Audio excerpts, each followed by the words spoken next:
Welcome to CC Rock. I'm Mental Matt. I'm here in Sin City, Las Vegas for a very special night with Raiding the Rock Vault, John Payne, Robin McCauley, and special guest Joe Lynn Turner for a night of classic rock and roll from the Rock Vault at the place that Elvis built, the Las Vegas LVH Hotel, Sin City. Be right back.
Welcome back to CC Rock. I am now backstage from Raiding the Rock Vault with one of the creators of the Rock Vault, Raiding the Rock Vault, John Payne, one of the voices of Asia. I know Asia Part 2, I'll call it. Well, yeah, they call it Asia featuring myself, but Asia Part 2 is probably pretty cool analogy. I mean, I started in the band in '91.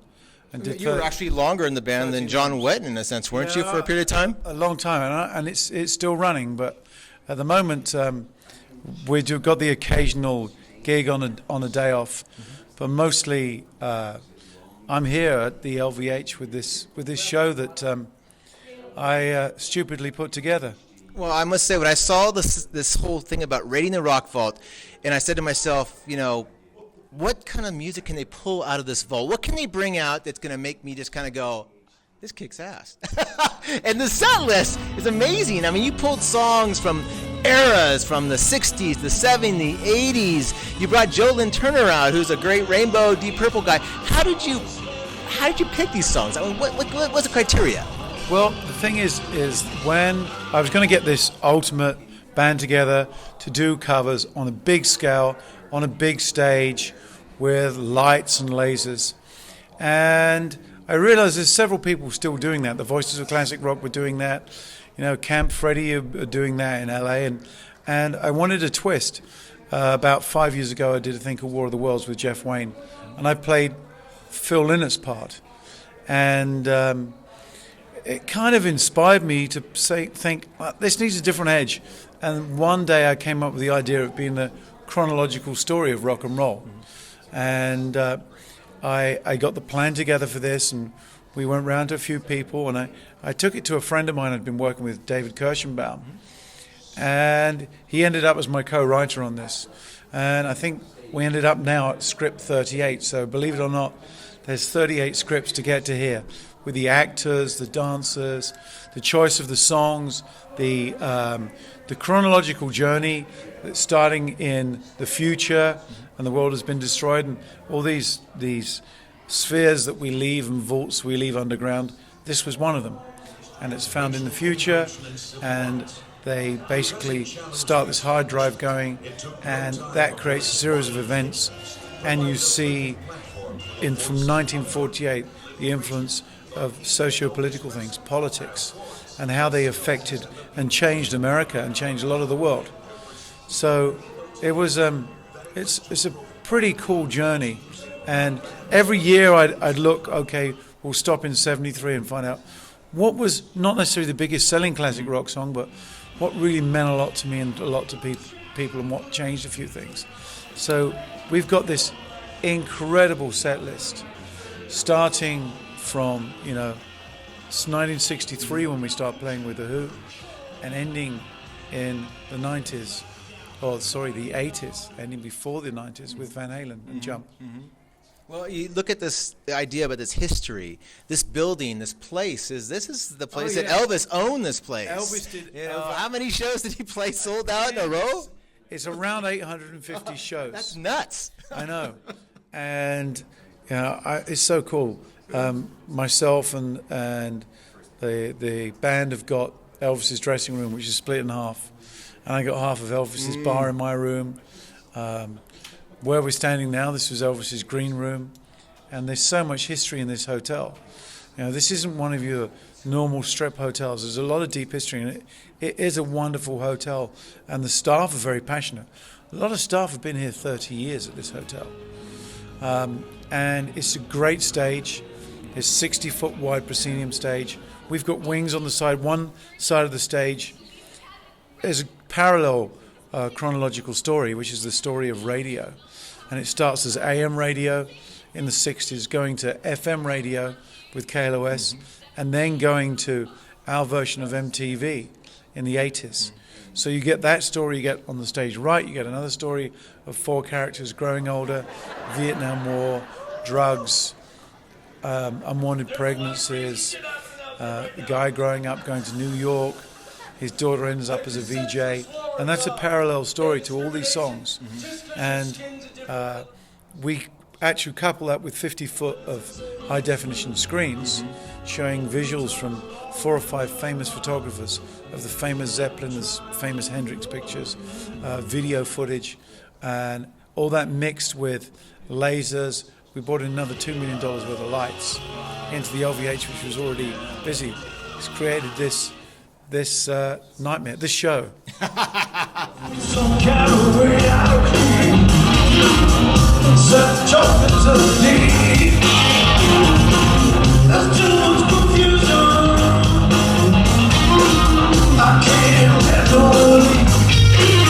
Question I always ask my kids. I have a 17 and 14-year-old who never go to shows. I have access and people. I know connections. Hey, let's go see Judas Priest.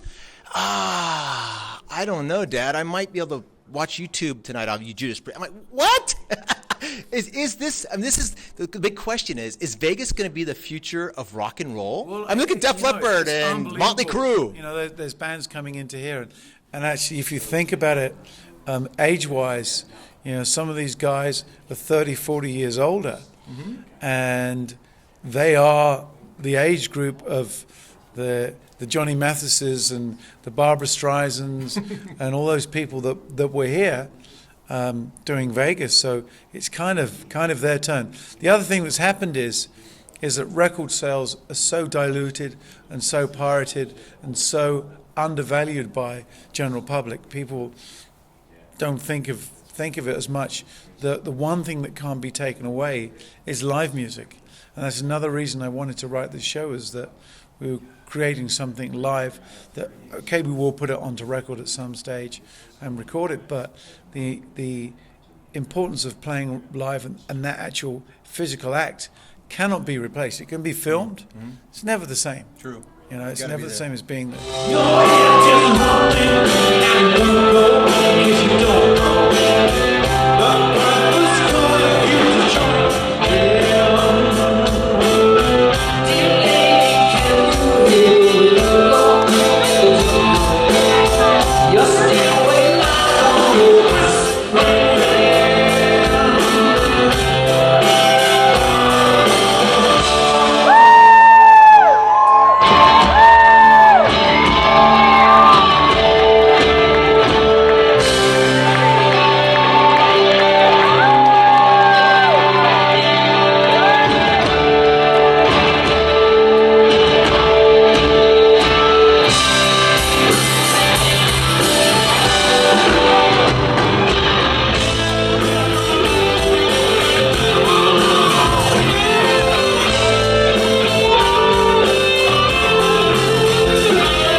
tell me about the band. Let's talk about the members. I mean, how did you get this assortment of characters? Being in Asia, characters. being in Asia and Asia featuring JP, I've toured with a lot of classic rock bands, and I've got to know so many people. And the world is quite small in the classic.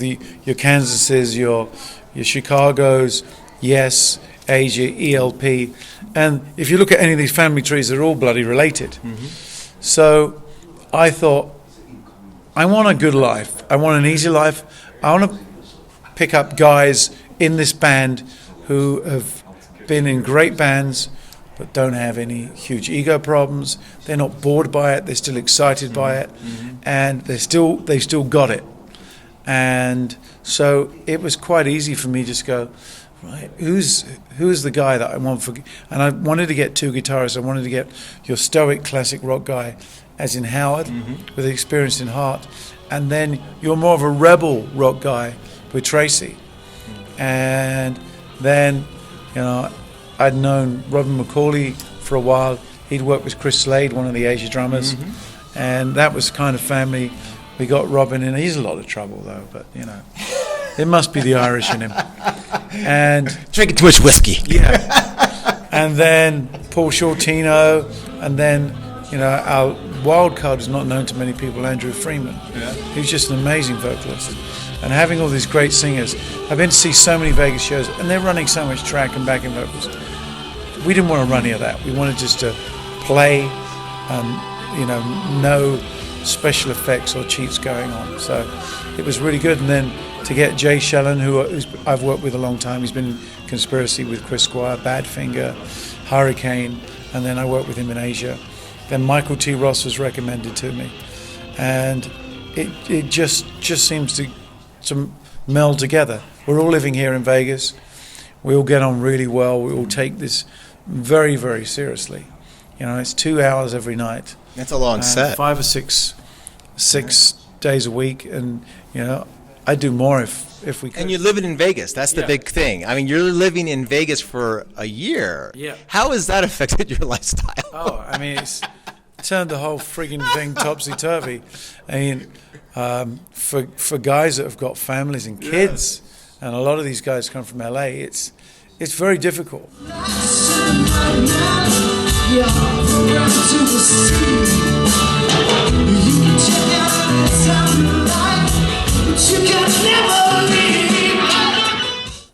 We're still here at Raiding the Rock Vault backstage, and we have now Robin McCauley, the voice of Schenker Part 3, but also, more importantly, one of the lead singers of tonight's show of Raiding the Rock Vault. You're working here with John Payne. Yes. Are you an LA guy? Yes, I am an LA guy. And I'll tell you, you probably just jump on that road and bingo, you're out here. You're just like Sammy Davis Jr. used to do back in the old days. Yeah, it's not far. It's an hour's flight. It's about a 4 hours drive. It depends which way you want to go. Yeah. If you want the scenic route through the desert, it's very scenic. How did you pick these songs? I mean, they gave you some songs to say, here's what we're going to, can you do this? Can you do this, Robin? I mean, these are some tough songs. I mean, you got, yeah, We Are the Champions, Freddie Mercury. That ain't easy stuff. No, let me go back. I had finished February, March of 6 weeks with Michael on the Temple of Rock tour. Right. And you had a hernia. Is that what it was? For the past one, I went, oh man. Oh, we're going back then. We're going back and farther. Which actually didn't develop into a hernia. Oh, thank God. I was glad to say. But they said, you don't want to go out there because this thing could whatever. So I went, shit, because I had done the February, March 6 weeks, and then they wanted to do another 6 weeks. In the interim, John had called me about 2 weeks after the Schenker first part one had ended, and he said, got this thing going on. There was no name. There was no Raiding the Rock Vault per se. And he said, I've got a bunch of songs. You can pick and choose as you will. I'd like you to come in the studio and in Glendale and see how you feel about it. So he shot me about 6 songs, and I think I picked American Girl from Tom Petty. I picked New Year's Day, and I picked, believe it or not, Let's Dance from David Bowie. Wow. So, and I can't remember what the other 3 were, but I went in, I recorded all 3 of those, And John and I just started getting into all of the English comedies and how we actually got anything recorded. I have no idea because we just. These weren't Benny Hill, though. Oh my God! Benny Hill was in there too, and He's my favorite. And we just had so much fun in the studio. So he gave me the lowdown on what he thought this should be, and I went, "Oh my God! I've always wanted to be part of the Trans-Siberian Orchestra." I think I saw maybe the first version. Al Petrelli hasn't ever called you about it, huh? Never. Never. Come on, Al. Yeah, really. And I had seen, I think, the first West End performance with Gillan of Jesus Christ Superstar, and I always remember thinking to myself as a lad, my God, I would love to be in this type of an ensemble. I'd love to do this kind of a rock musical. Never happened. And so after John explained it to me, I went, oh my God, if this materializes, call me, because I would love to be part of it. A couple of months passed, and then the Mayan Theater came up. We started, we had like 3-week rehearsals. I had then recorded We Champions. I had recorded, we did several tracks with different backing vocals and all of that sort. So my voice was on a lot of stuff, and John was putting it together feverishly. I mean, the man has worked so many hours. It's like, even still here. And he produces great albums, too. And still does a show, which is beyond everybody's, So, I feel we don't do anything. We just get up and sing. He does so much work behind the scenes. So the Mayan Theater took place. We went out, and really the first show was really the first run through. Sure, we had rehearsed, but it was the first time we really got to perform the show on a different stage. And voila, LVH, we're in for, a projected year, and we're having a blast. It's a lot of work, and it's, to me, it's about the show. It's all about the show. It's not about the singer, each individual musician, because we could all step forward, but it wouldn't make the show. So the songs are not really about who's singing them. As far as I'm concerned, I'm just a vehicle that the song has a chance to jump on the back, and we ride it through the entire process. And it's an absolute honor to be able to do a great lineup of singers, John included. Great musicians. It's just, it's unbelievable. So you're out there. Beautiful. I mean, you're out there sound and lights. Going, I'm just. God, we're getting a chance to do this, and we have a light show from heaven every single night. Lasers. I mean, we don't have to move around. You can't find this in. I mean, Michael doesn't have that. No, you can't put that on a truck, And so we're blessed with the fact that we walk out onto this massive stage with an unbelievable lighting rig. And as John said earlier, we brought in a ton of extra stuff. And all of that is visually spectacular, I think. The songs, it's a great set list. Oh my God, 60s, 70s, 80s. We haven't even begun to go into that vault, so to speak, and start picking. This thing will forever be changing because there's such a wealth of the music that we know in there. And so I can't wait. I'm just looking forward to the change of the set list. And of course, with the fact that we bring in a special guest every couple of weeks or a month or whatever it is, they will bring their songs with them. And that makes it, again, even more interesting for the person sitting out front. And what I really like about it is, which I did a lot of casino tours when I was with Survivor, and for the most part, people don't get out of their seats in the casinos because and I'm a sucker. I used to get into so much trouble because I love people to be up and animated, and that's what a rock show is. And while this is not a rock show per se, it is a rock show, but it also has everything else going on around it, where you chronologically come through that whole history. And I think there's so many kids out there who are learning and enjoying it. I have twin boys at 14, and one of my sons plays saxophone, Casey, and he knows so much more than I think he knows in terms of the 80s and the 70s, and he'll start playing air guitar, and I go, how do you know that? And he goes, of course I know it. And I don't necessarily play. They search this stuff out because what's really cool is the kids are discovering that genre of music that we kind of take for granted because we sailed right through it. For them, it's a whole new genre of music. To them, they're learning something. They're going, this is the coolest. And at their school dances, they play, they play anything from Journey to Foreigner to you name it, to what's current. And it's such a mix match. You're going, wow. Well, this is the music that's going to survive. I mean, this is the music. I mean, you look about the new music. I must say, it's one of the things that makes me really get a hard look at the world today. Will it be there tomorrow? It's the flavor of the week. Yeah. It's always the flavor of the week. This is And the there's stuff. some really good stuff. There's some good stuff that hangs there's around some out there, really but good the stuff. longevity of a band, staying together, building some character, building some history. When I do interviews, I got to find people I could talk to about something that's going to be there tomorrow, hopefully. And I think you could probably talk to a lot of current bands that wouldn't necessarily know anything that had gone before. Right. They only know their stuff and what's now, and what they think they'd like to do because somebody else is doing it. And I think it's so cool.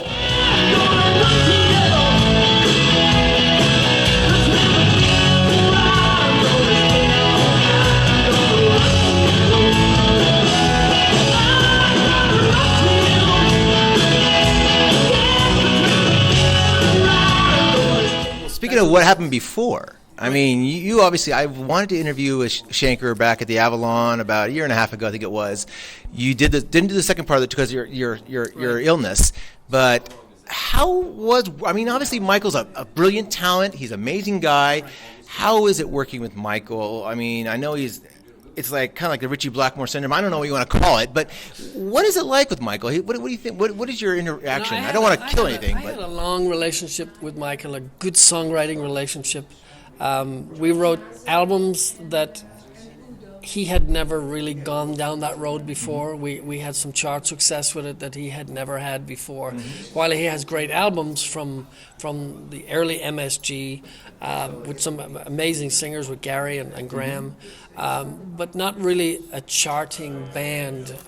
When I came in, and we bore some criticism because people thought I took him in too much of a commercial vein, and I write like I write. And he writes like he writes. I don't think he changed the way he writes. What I was writing over what he was giving me was more commercial than he'd had before. It didn't hurt us. With the last tour that I just did, a lot of people saw it as a long-awaited reunion tour, which it really wasn't. It was promoting the Temple of Rock, Michael's last record. I've always had a song on most of his last records. He'll send me a track, I'll write it and send it back to him, and then it appears on the record, and people always get the impression that there's going to be a new McAuley Schenker group album, and that has never been discussed for no other reason other than the fact it's never come up, it's never been part of a discussion. Right. The tour people saw as a reunion tour, and a lot of people came out to hear Anytime and When I'm Gone. Never-ending Nightmare. Never-ending Nightmare and Give Me Your Love and Love Is Not a Game. And a lot of people... They walked away with Klaus Meine in their breath. I know. And I want another piece of meat, but not that bad. I know. I got a lot of emails were going, I cannot believe we have waited this long and we didn't get, all we got was Save Yourself. We got one token track. That wasn't my favorite song. Did Michael pick that or you? No, actually, there actually was no McAuley Schenker group material on the initial set list. Oh my God. And I said, I'm getting so much flack here because people want something, and I'm thinking, okay, I'm looking at the set list and I'm thinking, we have to pick Save Yourself because it's really the only thing that's going to fit with the rest of the set list. Yeah. And a lot of people were very pissed off, very disappointed. But when they came to the show, they were going, oh my God, oh my God, oh my God. A lot of people were very complimentary with regards to how we delivered that whole UFO part of the set. And I love you. I mean, who doesn't like UFO? Phil Mogg's amazing. I mean, who doesn't, And that was a blast singing that stuff, And the rest of it was a mixed match of stuff that I did with him years ago, from early MSG stuff with Graham and Gary. And will there be a McAuley Schenker group album? Not as long as there's a rock vault. Yes, well, that's what we want to hear, is they're raiding the rock vault here in Vegas, and hopefully we'll see that come around some other places. It's an amazing show. If you have not seen Raiding the Rock Vault, come, because you will leave and remember the songs that you loved, and we'll enjoy having you, trust me.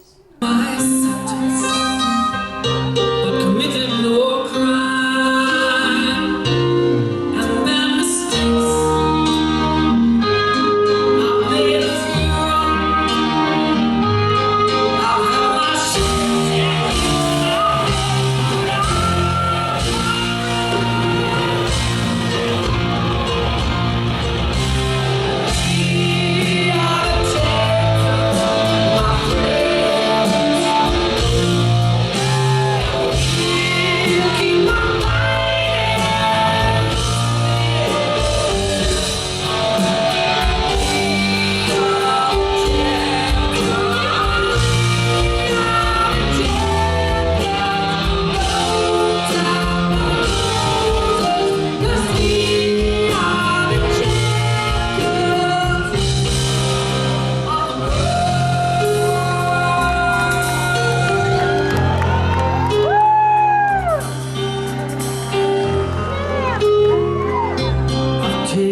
Still backstage here at Rating the Rock Vault with the voice of Rainbow and also Deep Purple And even his solo projects, which he's done amazing stuff with, Joe Lynn Turner.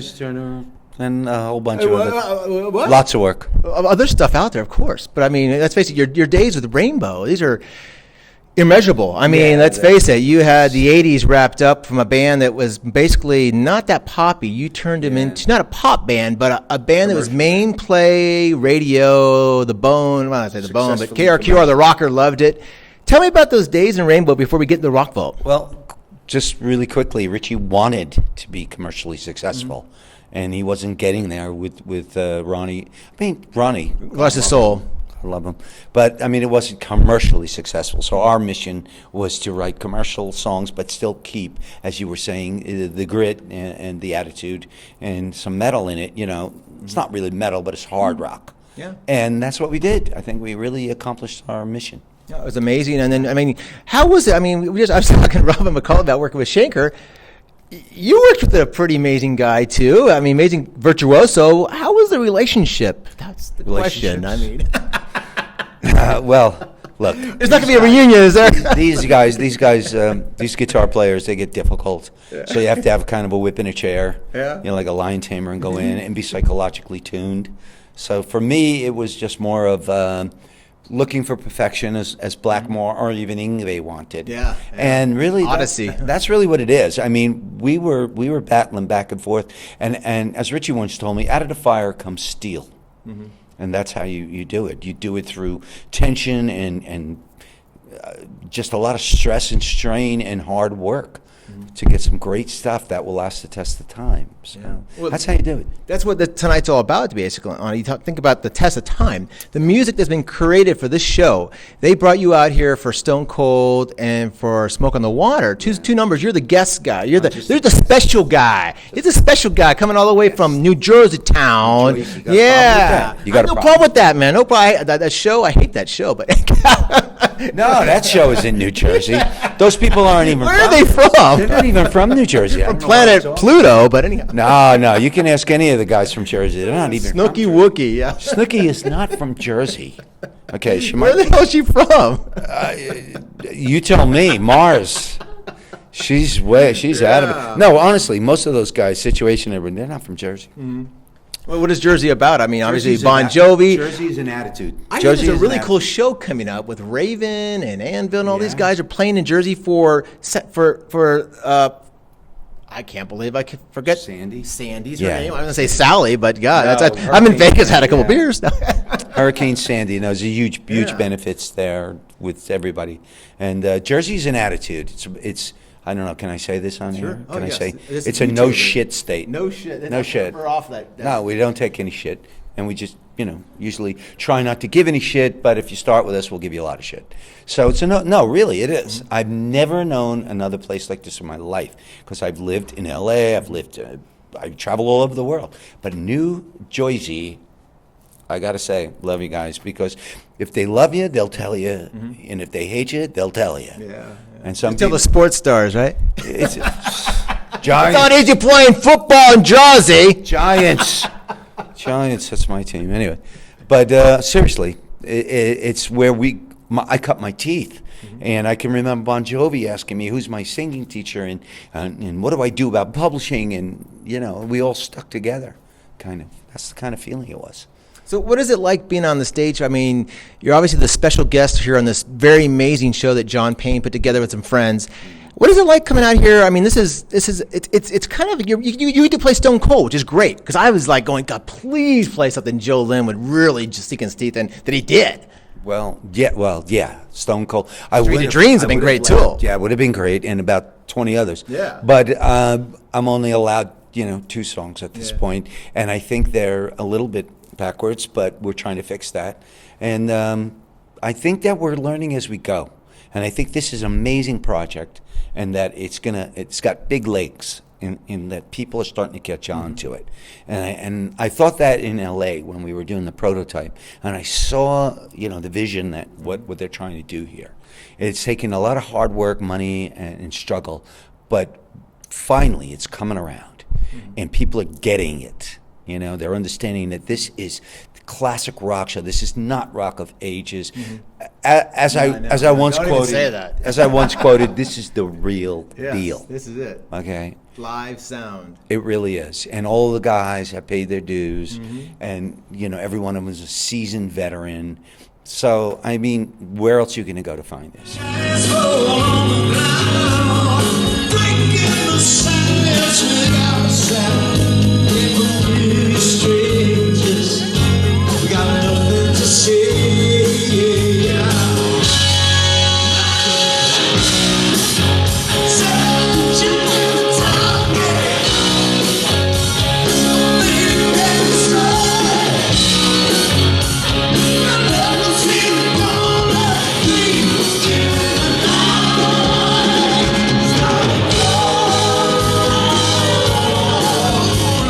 Passion is music, and basically by this time your partners have all become very understanding, that they know that this is your passion, and it's something that's not really been done before, not in this way, and something that's not in Vegas. So we may have some legs to carry this on even further into different countries as well.